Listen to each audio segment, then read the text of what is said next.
Ouais, putain, les mecs. Excusez-moi, juste une petite vidéo.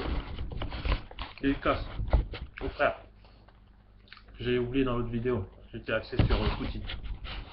Dédicace à Paul Kagame, le président du Rwanda. Donc, qui est parti dire des vérités sur la France, l'action de la France en Rwanda, que tout le monde le sait.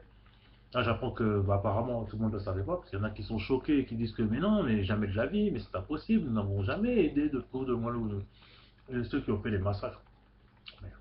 C'est des abrutis, je sais pas, ils ont des soucis. Ils ont pas réagi, ils ont été amorphes. Le massacre s'est fait sous les yeux de l'armée française qui était sur place. L'armée française qui a été là-bas depuis X temps, qui a aidé à un premier coup d'État, à un deuxième, sans parler des erreurs historiques, étant donné que les Hutus et les Tutsis sont la même tribu depuis toujours, et que le colonisateur au départ est venu leur faire croire que le fait qu'il y en a qui ait 10 vaches et que l'autre qui ait moins de 10 vaches, c'était une différence de culture.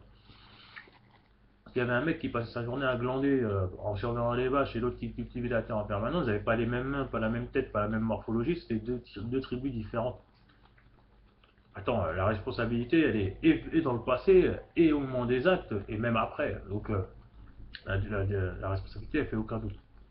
Donc, pas de monde Bodo Veller. Juste souligner que 1993, le 24 juin, on reconnaîtra les erreurs commises par l'État français. Ça n'engage à rien. De toute façon, vu ce qui va se passer par la suite, je donne un petit aperçu avec l'armée et tout, on sera pas à ça près. Et puis on sera là, comme j'ai dit, pour rendre les Français heureux. Donc la vérité, ça fait pas de mal. Plutôt, ça blesse, mais ça fait pas de mal. Donc s'il faut dire la vérité, elle sera dite. Et donc effectivement pour moi, l'État français, effectivement là-dessus, bon, il est coupable, c'est clair, il est coupable de laisser aller. Voilà, donc il y a eu de la permissivité, pardon, au niveau du génocide rwandais. C'est incontestable, c'est incontestable. Bon, sinon c'est tout ce que je voulais rajouter. Je voulais dire avec Poutine, mais je me suis laissé un petit peu aller sur les débordements américains et tout, Poutine, tout ça, tout ça. Donc dédicace, voilà. Puis Paul Kagame là, parce qu'il faut pas l'oublier lui non plus. Hein. Parce que là il fait le mec, oui, nan. C'est pas un agneau. Hein. Je tiens quand même à stipuler que Paul Kagame est loin d'être un agneau. Je dirais même que, voilà quoi. Il a une certaine force de caractère qui vient des plus grands tueurs de l'histoire. Donc à partir de là, je dirais que voilà, un mec qui a 25 ans a fait rayer une discipline d'une main de fer sur tout un pays où il y avait plein de criminels et d'assassins d'ailleurs. C'est pas un enfant de cœur. Donc Paul Kagame n'est pas un enfant de cœur, bien entendu. Donc lui aussi, il a des choses à se reprocher. Lui aussi, il devrait faire la lumière. Lui aussi, il devrait parler. Ça, c'est quand même à pas oublier. C'est pas un agneau. Et puis nous, par contre, étant français, bon, on est beaucoup plus grand, beaucoup plus puissant. Bon, on peut bien dire que oui, on a fait ça, ci, ça, mais Paul Kagame aussi devrait balayer devant sa porte. Bon, après, je suis quand même d'accord avec lui sur le fond, maintenant que lui aussi reconnaît ses torts. Pas sur le massacre en question, sur après, ou pendant après. Enfin bon, bref, c'est un Tutsi, il voit tout à fait ce que je veux dire.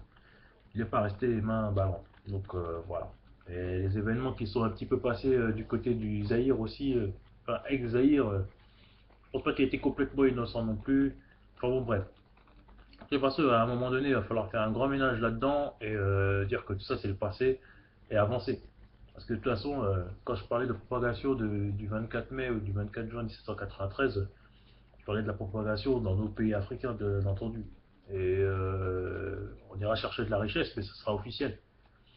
Et on essaiera d'instituer ce mode de fonctionnement du 24 juin ou du 24 mai 1793. De toute façon, ce programme politique a pour vocation de se diffuser à travers le monde parce que quand le peuple il sera trop bien, quand les gens seront trop bien, de toutes les façons les autres peuples voudront l'être et puis ceux qui voudront pas essaieront de nous mettre des bâtons dans les roues. Donc j'espère juste qu'il n'y aura pas la guerre, mais de toutes les façons ça va chauffer. Donc voilà. Donc Paul Kagame, petite dédicace. Profite bien du Rwanda tant que tu peux faire ce que tu veux là-bas. Mais comme on sait aussi que toi aussi, tu n'as pas les mains propres, tu devrais faire gaffe quand même avant de dire que les autres devraient parler. Même si tu as raison, effectivement, la France n'est pas totalement blanche dans cette histoire. Mais bon, qui est totalement blanc dans cette histoire. Donc voilà. Sur ce, les frères et les sœurs, salut, à plus tard. Tous.